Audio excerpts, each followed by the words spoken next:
हम लोग इस वीडियो में वर्ग 10 का गणित का बहुपद पाठ का पाठ संख्या 3 देखेंगे। इसमें हम लोग बेसिक कैलकुलेशन के बारे में चर्चा करेंगे। आइए आपके सामने सवाल पेश करते हैं। आपको कहा गया x² - 3 का 2, 1, 3 इनमें से कौन कौन इसका शून्यक है, कौन कौन नहीं है, जांच कीजिए। मतलब आपको बताना है कि 2 इसका शून्यक है, 1 इसका शून्यक है या 3 इसका शून्यक है, कौन कौन शून्यक है। तो शून्यक जांच करने के लिए शून्यक का मतलब होता है x का वैल्यू, मतलब ये x का वैल्यू है, जांच करना है। तो जब ये x का वैल्यू है तो x के जगह पर रखा जाएगा। यदि उसका सॉल्यूशन 0 आ गया, शून्य आ गया, तो वो शून्यक है। जैसे कहने का मतलब ये बहुपद आपका है px कितना है, x² - 3। मान लो ऑब्जेक्टिव जैसा बनाना है तो पहला कितना लिखिए, x के यहाँ पर पुट कीजिए मान कितना है, 2 है, स्क्वायर का स्क्वायर 2 का स्क्वायर 4। कहने का मतलब x के यहाँ पर जब 2 को रखा गया तो हल कितना आया, शून्य आया, नहीं आया। इसको आप ऐसे भी लिखते कि जो बहुपद है px, बहुपद आपका ये दिया है। अब हमने x के यहाँ पर कितना लिया, 2। x का वैल्यू जब 2 लिया तो p2 का वैल्यू कितना निकला, 1। p2 का वैल्यू कितना है, 1। यहाँ पर p2 का वैल्यू 0 के बराबर नहीं है, इसलिए जो 2 है इसका शून्य नहीं है। अब 1 को रख के देखेंगे। पहले x यानी कि 1 पावर 2 तो पावर 2 -3, उसको हल कीजिए। 1 का वर्ग 1 कितना आया, -2। ये भी 0 नहीं है, ये भी शून्यक नहीं है, ये भी शून्यक नहीं है। अब 3 को रख के देखेंगे। 3 पावर 2 तो पावर 2 -3, 3 का स्क्वायर 9 -3 कितना आया, 6। 3 रखने पर भी शून्य नहीं आया, ये भी शून्यक नहीं है। मतलब कोई अंक, कोई वास्तविक संख्या उस बहुपद में रखने पर यदि आपको हल करने पे शून्य प्राप्त होता है वो उसका शून्य कहलाता है, यानी कि शून्य। इस तरह से जांच करते हैं। अब देखते हैं नेक्स्ट एग्जांपल। अब आपसे बहुपद दे दिया जाता है, हम बोलते हैं इस बहुपद का शून्यक निकालें, इस बहुपद का शून्यक निकालें, इस बहुपद का शून्यक निकालें। तो बहुपद का जब शून्यक निकालना हो हम उस बहुपद को हम शून्य मान लेते हैं। शून्य मान लिया गया। अब इसको हम हल करेंगे। शून्यक का मतलब होता है कि जो उसमें चर लिखा गया उसका वैल्यू निकालना है। इसमें चर क्या लिखा गया है, t, यानी कि आपको t का मान निकालना है, वैल्यू। तो इतना बराबर हमने शून्य मान लिया। शून्य क्यों मानेंगे, जिस बहुपद का शून्यक निकालना हो उतना बराबर हम शून्य मान लेंगे। अब हल करके वहां निकाल लेंगे चर का मान। अब ये देखिए, ये 4 जो है माइनस में उधर जाएगा तो प्लस में जाएगा। अब ये स्क्वायर है, स्क्वायर में क्या बनेगा, वर्गमूल बनेगा। 4 का वर्गमूल कितना निकलेगा, 4 निकलेगा। तो हम बताएं कि वर्गमूल कभी भी प्लस और माइनस दोनों में निकलेगा। देखिए यहाँ पर हमने 4 लिखा दिया। 4 का वर्गमूल 2 होगा, प्लस में भी होगा और माइनस में, यानी कि t का वैल्यू एक माइनस में है और एक t का वैल्यू 2 में है। 2 और -2 दोनों इसका शून्यक होगा। मतलब आप इसके यहाँ पर -2 या +2 रखेंगे तो हल आपका शून्य आएगा। अब मान लीजिए आपकी कंडीशन ऐसे आया होगा, ऐसे, तो 3 का तो वर्गमूल नहीं निकलेगा, तो भी आपको इसको t बराबर प्लस माइनस के साथ लिखना होगा। इसका मतलब होगा कि t का वैल्यू 1 है प्लस में और t का वैल्यू दूसरा है माइनस में, क्योंकि एक ऐसा समीकरण है, ऐसा बहुपद था, ये द्विघात बहुपद था। तो द्विघात के दो शून्य होंगे ना, इसलिए वर्गमूल निकलेगा प्लस और माइनस दोनों में। कभी वर्गमूल प्लस और माइनस दोनों में निकलता है। अब आपको ये देखना होता है कि वहां पर माइनस का वैल्यू है कि नहीं। कहने का मतलब, अब मान लीजिए किसी चीज की लंबाई होती है, कि मान लीजिए कोई चीज की लंबाई है, तो लंबाई तो माइनस में नहीं होती है, इसलिए यहाँ पर प्लस और वर्गमूल निकाला जाता है। ठीक किसी की उम्र होती, आयु, तो आयु किसी के प्लस में होती है तो निगेटिव आप नहीं लेते, लेकिन यहाँ तो मूल है, मूल धनात्मक ऋणात्मक शून्य सभी हो सकते हैं। अब इसका शून्य निकालना है, शून्य कहने के मूल, इतना बराबर शून्य मान लेंगे। इसमें लेटर क्या लिखा गया है, टी है, तो आपको टी का वैल्यू निकालना है। तो सबसे पहले ये जाएगा क्या में, माइनस में। अब ये दो गुना में क्या में जाएगा, गुना से जाएगा भाग में, काट दिया तो। देखिए इसका घात कितना है, एक, रैखिक है ना, इसलिए एक होगा इसमें, एक आया। अब मान लीजिए इसको दे दिया गया, इसका कितना बराबर शून्य मान लेंगे हम। इसमें ए बी को ये दर्शाया गया है कि मतलब ये सभी वास्तविक संख्या है। चल यहाँ पर क्या मिला हो, एक्स, यानी कि एक्स का मान निकालना है। ये एक्स स्क्वायर, ए स्क्वायर एक्स स्क्वायर रहेगा इधर, ये माइनस उधर जाएगा प्लस में। अब की बार ये ए स्क्वायर गुना में है, उधर क्या में जाएगा, भाग में जाएगा। आपकी बार ये स्क्वायर क्या बनेगा, वर्गमूल। जानते हैं वर्गमूल प्लस माइनस दोनों निकलेगा, बी स्क्वायर का एक निकलेगा, ए स्क्वायर का ये निकलेगा। ये आपको प्लस में हुआ बी बटा ए, एक हुआ माइनस बी बटा ए, दो शून्य हुआ। अब चलते हैं नेक्स्ट एग्जांपल की ओर। देखिए यहाँ पर 2 से 2 कट गया एक बार में, ये माइनस का माइनस रहेगा, ये सब छोटी मोटी चीजें छूट जा रही है। अब मान लीजिए आपको दिया गया यहाँ बहुपद, ये बहुपद, ये बहुपद, इसका हमें शून्य निकालना है। शून्य कहने की शून्य, शून्य यानी कि मूलक। हम इतना बराबर पहले शून्य मान लेंगे, जिसका शून्य निकालना है उसको हम शून्य के बराबर मान लेंगे। अब शून्य के बराबर मान लिया गया, अब इसे हल करना है। यहाँ देखते हैं कि ये 5 प्लस में है,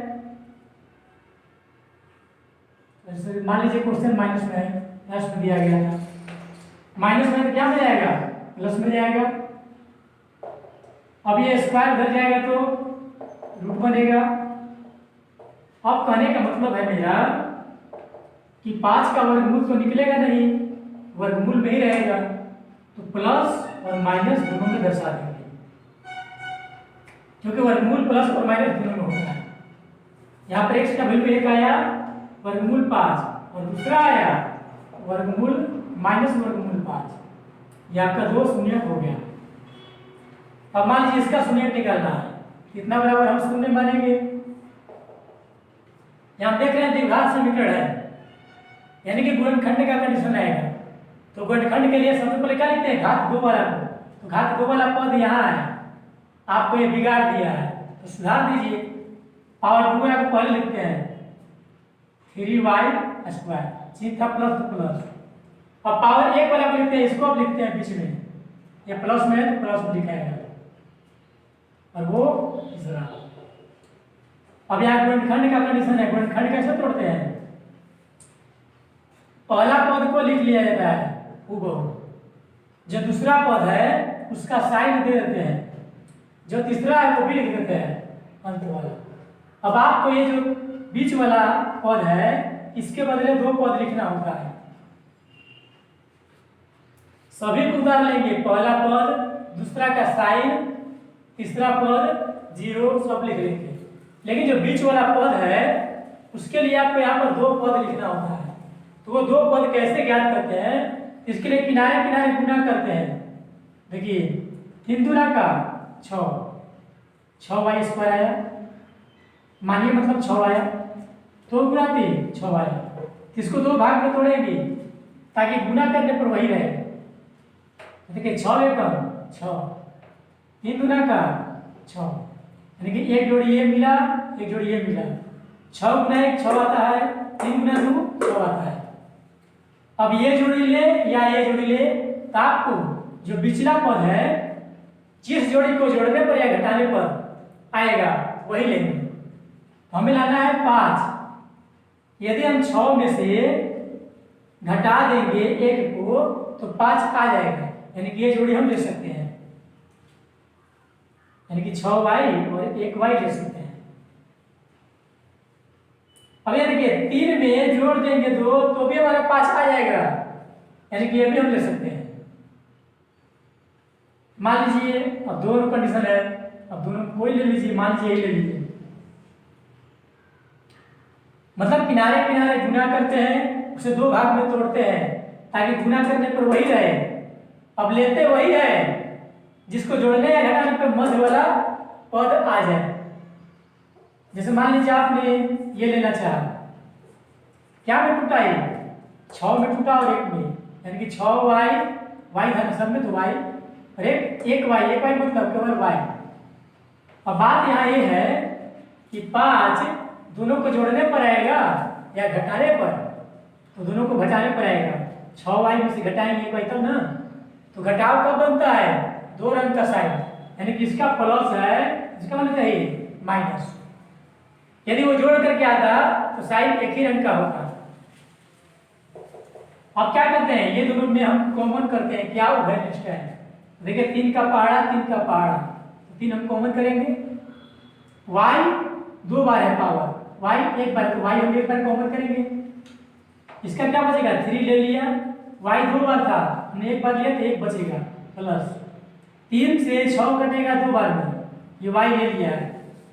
अब जो यहाँ बच्चा है ब्रैकेट हमारा, यही ब्रैकेट यहाँ भी होगा हूबहू। अब इस अंतिम को अंतिम से कीजिए भाग, 2 को 2 से भाग किए तो 1 और प्लस को माइनस भाग किए तो माइनस। अब एक दोनों डब्बा में से कोई एक डब्बा लिखते हैं, डब्बा मतलब ब्रैकेट, ये दोनों में से कोई एक। अब एक डब्बा बनाते हैं बाहर वाला से, बाहर है 3y माइनस 1 बराबर 0। अब यहाँ कंडीशन ये आता है कि ये यहाँ पर गुना है, तो ये भागा में जाएगा, जब इसको भागा में भेजेंगे तो कितना हो जाएगा 0, यानी कि इसका मान निकलेगा 0।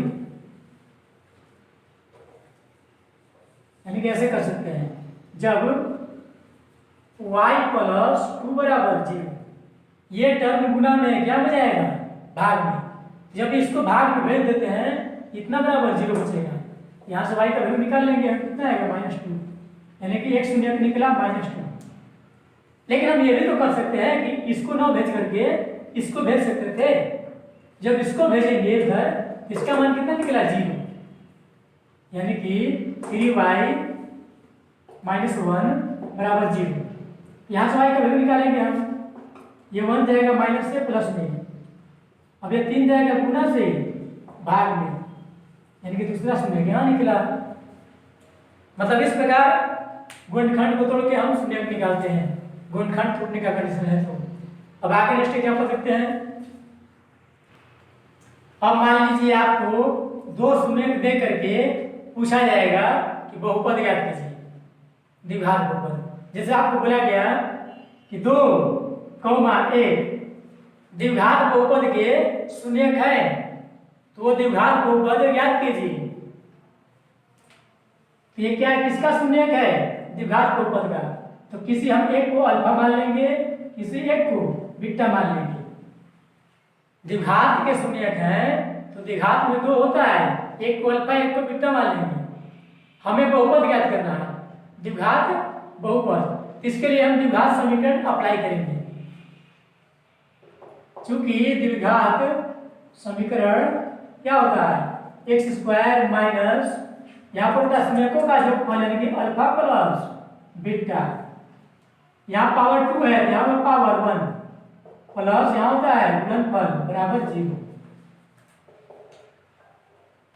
अब इसको हल करेंगे, x² का x², अल्फा के यहाँ पर अल्फा का मान कितना है 2, बीटा का मान 1, किसी को अल्फा किसी को बीटा आप मान सकते हैं, प्लस x को छोड़ देंगे, अल्फा इंटू बीटा मतलब 2 गुना 1। अब इसे हल कर दीजिए, x² 2 + 1 3, 3 को गुना किए x तो 3x प्लस 2 गुना 1 2 बराबर 0। देखिए यहाँ से यहाँ समीकरण कहलाता है, लेकिन यहाँ से यहाँ केवल बहुपद कहलाता है। तो आपका द्विघात बहुपद क्या निकला, x² माइनस 3x प्लस 2, आपका ये होगा द्विघात बहुपद यहाँ से यहाँ तक। अब मान लीजिए आपको ऐसे दे दिया गया, कहा गया कि 3 और 1/2 द्विघात बहुपद के दो शून्यक हैं, तो वो द्विघात बहुपद बताएं। तो याद रखिए द्विघात बहुपद ज्ञात करने के लिए आपको द्विघात समीकरण अप्लाई करना होगा। इसको मान लिया अल्फा, इसको मान लिया बीटा, तो द्विघात समीकरण क्या होता है, x² minus alpha plus beta into x plus alpha into beta बराबर 0। अल्फा के आपको अल्फा का मान, बीटा के बीटा का मान रखेंगे, x² का x², तो क्या है अल्फा प्लस बीटा, अल्फा के आपको अल्फा का मान प्लस बीटा, बीटा का मान कितना है 1/2 इंटू एक्स। यहाँ है अल्फा गुना बीटा, अल्फा का मान 3, बीटा का मान 1/2 बराबर 0। x² माइनस ये जोड़ दिया गया, बटा पर 2 बनेगा, तो 3.5 यानी कि 7/2, x से गुना किया गया तो आपका x आया, प्लस 3 एकम 3 बट्टा में 2 का 2 बराबर 0। यहाँ से यहाँ होता है आपका समीकरण, लेकिन यहाँ से यहाँ होता है आपका बहुपद। तो आप इसको भी यहाँ से यहाँ जो है टर्म बहुपद के रूप में आंसर लिख सकते हैं, लेकिन ये देखिए यहाँ पर भिन्न के रूप में है। अब इससे आप और बढ़ाना चाहिए तो बढ़ेगा, आप इतना भी आंसर लिख सकते हैं बहुपद। अब ये देखिए बढ़ाना चाहें तो बट्टा में, ये सब बट्टा का, एक बट्टा का, जिसको बट्टा पर कर दिए। अब बाटा पर जोड़ घटाव का कंडीशन तो बनाएंगे, 1 2 2 का लसा 2, 1 से कटेगा 2 बार में, तो 2 को किए तो 2x², 2 से कट गया तो ऊपर वाला लिख दिया जाएगा, 2 से डिवाइड हो गया, कितना बच गया 3 बराबर 0। इसका बट्टा में 1 है। अब अंश बटा हर बराबर है, तो तिरछा तिरछी मल्टीप्लाई करेंगे, इतना को करेंगे 1 से, तो इतना ही रह जाएगा, 2 को के 0 तो 2। देखिए ये आपका समीकरण है, लेकिन यहाँ से यहाँ बहुपद है। इस प्रकार द्विघात समीकरण का उपयोग करके हम द्विघात बहुपद ज्ञात करते हैं। अब नेक्स्ट एग्जांपल देखते हैं। यहाँ देखिए इतना को 1 से किया कितना आ गया, 2 को गुना किए 0 से तो 0 होगा, हमें 2 लिखा गया था। अब मान लीजिए आपको कहा जाएगा कि 2 शून्यकों का जो फल है, 1 शून्यकों का गुणनफल है, तो द्विघात बहुपद ज्ञात करें। यहाँ 3 द्विघात बहुपद के शून्यकों का गुणनफल है और 1/2 गुणनफल है, तब द्विघात बहुपद ज्ञात करें। पिछले प्रश्न में हमने 2 शून्यक दिया था, लेकिन यहाँ पर ये 2 शून्यक नहीं दिया है, शून्यकों का योग दिया है और शून्यकों का गुणनफल दिया है। इसका मतलब ये हुआ शून्यकों का योग क्या लिखते हैं, अल्फा प्लस बीटा, शून्यकों का योग कितना है 2, अब शून्यकों का गुणनफल कितना है 1, इसमें शून्यकों का योग कितना दिया है 3, शून्यकों का गुणनफल कितना होता है, कितना दिया है, ये दिया है 1/2। पिछला में हमने 2 शून्यक दिया था अलग अलग, इसमें आपको अलग अलग नहीं दिया है, जोड़ करके दे दिया है कि दोनों शून्यक को जोड़ा गया तो 3, दोनों को गुना किया गया। तो अब इस तरह का प्रश्न देगा तो आप डायरेक्ट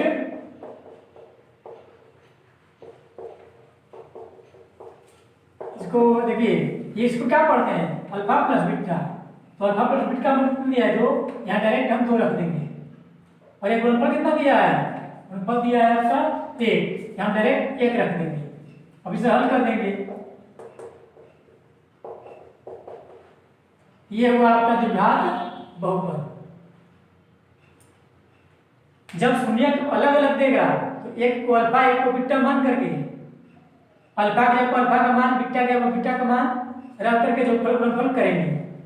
लेकिन आपको जोगफल और गुणनफल ही दे दे तब तो और ही बेहतरीन हुआ। जोगफल के जगह पर डायरेक्ट हम जोगफल बैठा देंगे और गुणनफल के जगह पर गुणनफल डायरेक्ट बैठा देंगे। चलिए अब नेक्स्ट एग्जांपल देखते हैं। अब आपको मान लीजिए ये द्विघात बहुपद और ये द्विघात बहुपद दे दिया गया। आपसे हम पूछेंगे इसके कितने शून्यक हैं? 2 है। तो बोलेंगे कि दोनों शून्यकों का जोगफल ज्ञात कीजिए, दोनों शून्यकों का गुणनफल ज्ञात कीजिए। तो इसके 2 तरीके हैं। एक, आप शून्य ज्ञात कर लीजिए शून्य मान करके, फिर दोनों को जोगफल या गुणनफल कर लीजिए। परंतु आपको ऐसा दे दिया जाएगा व्यंजक जिसमें गुणनखंड नहीं टूटेगा आपसे जल्दी। तो आपको जोगफल और गुणनफल कैसे ज्ञात करेंगे? आपको दे दिया गया द्विघात बहुपद। अब कहा गया कि इस द्विघात बहुपद का शून्यकों का जोगफल और शून्यकों का गुणनफल ज्ञात कीजिए। तो देखिए शून्यकों का जोगफल, इसको क्या पढ़ते हैं? अल्फा प्लस बीटा को। शून्यकों का जोगफल फॉर्मूला क्या होता है? माइनस बी बटा ए, माइनस बी बटा ए, ये माइनस का माइनस बी कहाँ होता है? ए बी सी क्रमशः होता है। हमें ऊपर क्या बैठाना है? बी। तो बी का मान कितना है? बी किसे कहते हैं? एक्स का गुणांक। एक्स का गुणांक कितना है? यहाँ पर एक छिपा है ना, यानी कि -1 है। तो -1 यहाँ ब्रैकेट कर देंगे बट्टा ए का मान कितना है? ये होता है एक्स स्क्वायर का गुणांक, कितना है? 1 है। माइनस गुना माइनस प्लस ये है। अब आइए गुणनफल निकालना है। तो गुणनफल का फॉर्मूला क्या होता है? सी बट्टा में ए। तो सी कहाँ होता है? ए बी सी। सी होता है अचर पद, इसको आपको ऐसे ही बिगाड़ के दे देगा।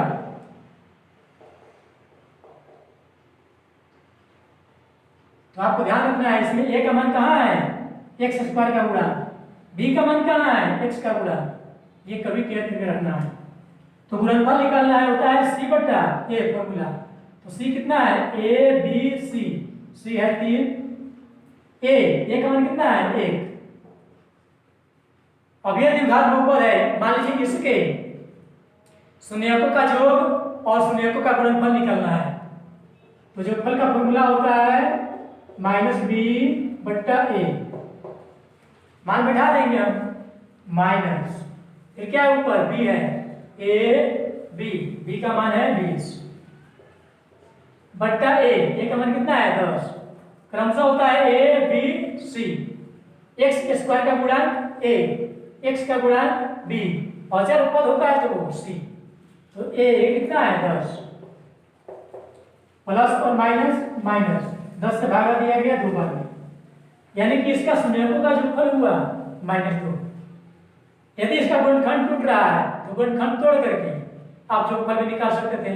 लेकिन आपके एग्जाम में ऐसा देता है गुणनखंड तोड़ने में आपको परेशानी होगी, इसलिए डायरेक्ट आप फॉर्मूला लगा दीजिए जब बहुपद दिया हो।